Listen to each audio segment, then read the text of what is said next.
parenting, some of the questions are, how do I discipline my child with patience?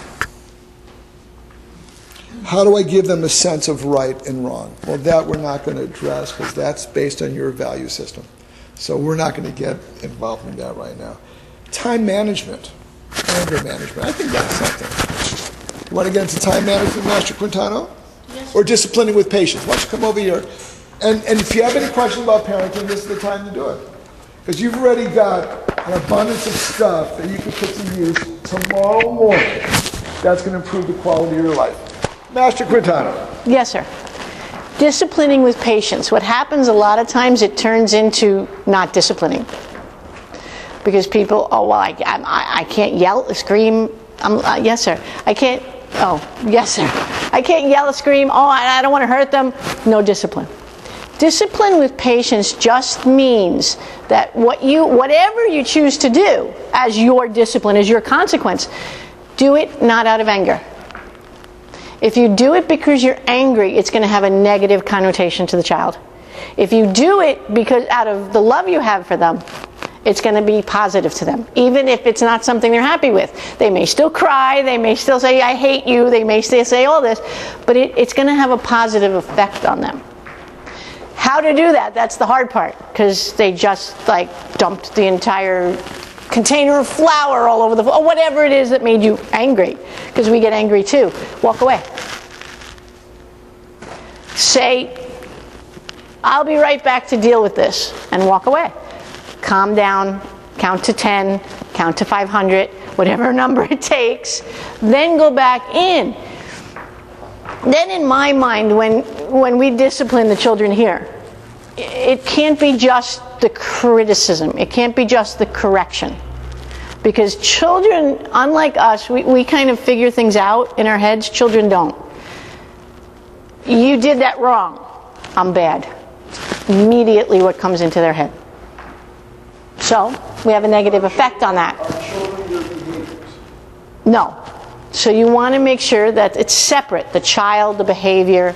Not easy to do, especially again, like I said, we do it, I get the hour versus 23, but it's still really important. So we do something, praise, correct, praise. The first praise can be anything. It doesn't, your hair looks good.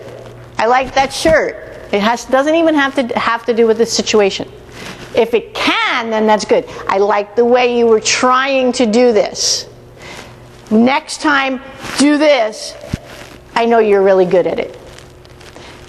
Finish with a praise, end with a praise. Put the correction in the middle. Put the discipline in the middle. Now, I had a talk with yes, sir. With one of the instructors today specifically about this. It's hard. This is the hard part of parenting. The time that it takes that your children deserve. Because life moves so fast. So there's a lot of times you'll be home and you have 5,000 things on your brain. And Isaiah goes, Mommy, I said, not right now, not right. And you don't do it out of anger. You do it out of that you want to spend more time with him, but this is taking up so much of your time. But he perceives it as what? Anger. He's bad. Mommy doesn't want me. Love me. Mommy doesn't want me. Mommy doesn't love me. And that's where parenting becomes a challenge. However, it's doable. So tell them about 30 seconds. Sir? 30 seconds. When you say walk away. Oh. How does 30 seconds work? 30 seconds. I have no idea. But anyway. Master Quintano was saying that basically you can do anything for 30 seconds. So tell them a little bit about 30 seconds and walking away. I always say to the kids, and you've probably heard me say it, when they're doing something and they're frustrated and they're thinking they can't, I'll say to them, you can do anything for 30 seconds.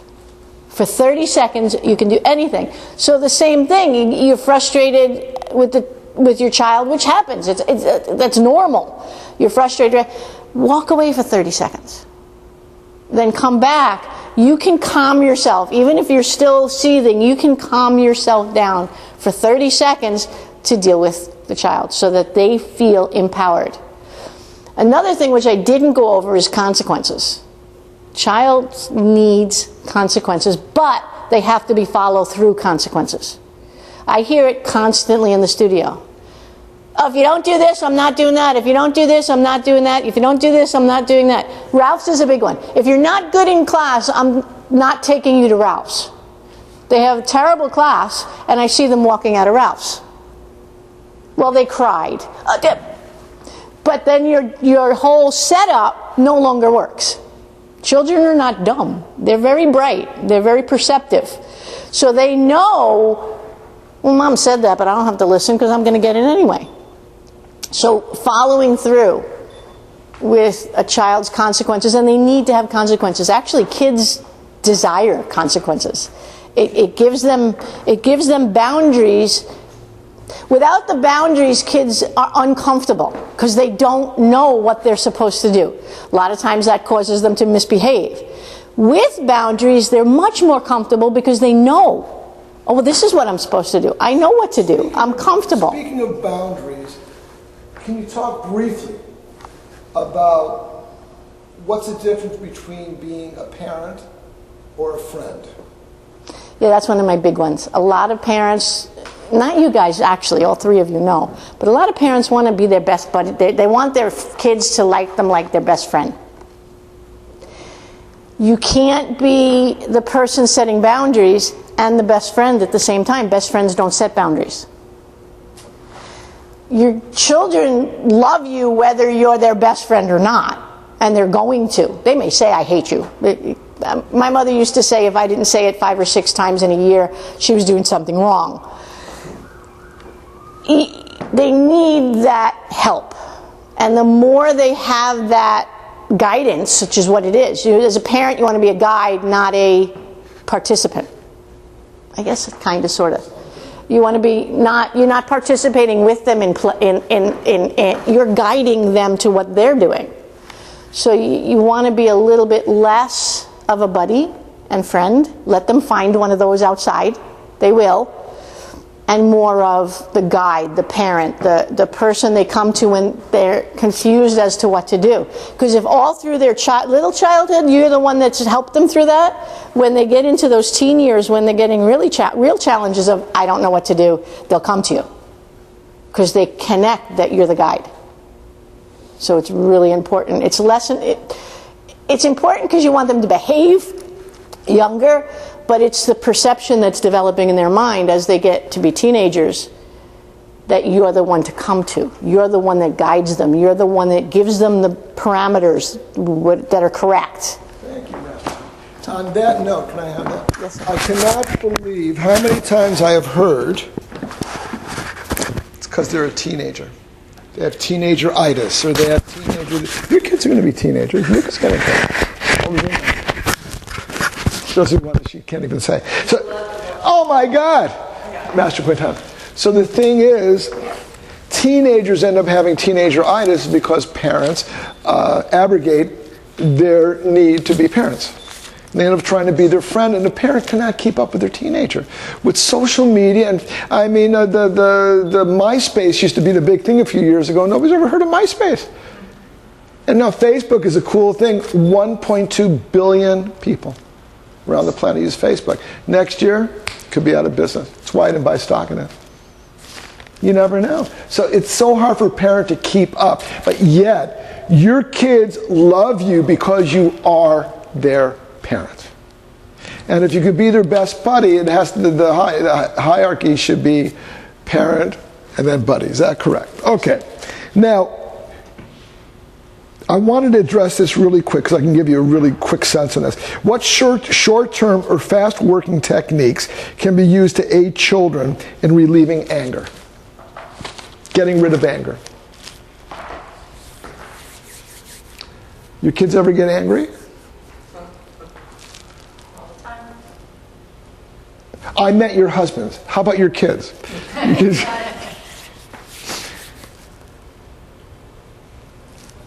It's none of my business. But I grew up in a house where my parents argued constantly. One thing I would make a suggestion to parents is never argue in front of your children. as realistic as you might want the household to be, and it's just the way, if I hear, just the way we are, that's just the way we do it, I want to barf. I just do. Just because it's the way you were brought up, it doesn't have to dictate that's the way you're going to be now. The past does not equal the future. You and I, Master Quintana, Mr. Water, we all make our own realities, and we all choose our destiny. I'm a big believer of that. So never argue in front of the kids. That's one thing. So kids will get angry when they think that's what mommy and daddy want them to do. Because they see when parents are yelling at each other, their brain processes it that they must, since they love each other, this is part of them loving each other. So then children start getting angry because that's what they think their parents want them to do. It's an endless loop, isn't it? So never argue in front of your children. How can we, a fast working technique, I only do fast working techniques. I don't have time to take 3 hours to explain to somebody how to do something. I'd rather do it. This is why we do the flicking. It's an immediate result. Immediate result. Aid children in relieving anger. Okay. The child is throwing a temper tantrum. What happens if you're in a supermarket or in public, you end up getting embarrassed, so you'll do anything to get the child to stop. So, I love you, I'll get you this, I'll get you that. So what happens in the child's mind, they go, oh, temper, gifts, temper, gifts. So what you're doing, you're worsening the situation by giving in to them. So, and I've seen some parents do that, they just let the kids scream. And they say, okay, you're screaming, you have 30 seconds. What do we call it, Master Quintana? Screaming time.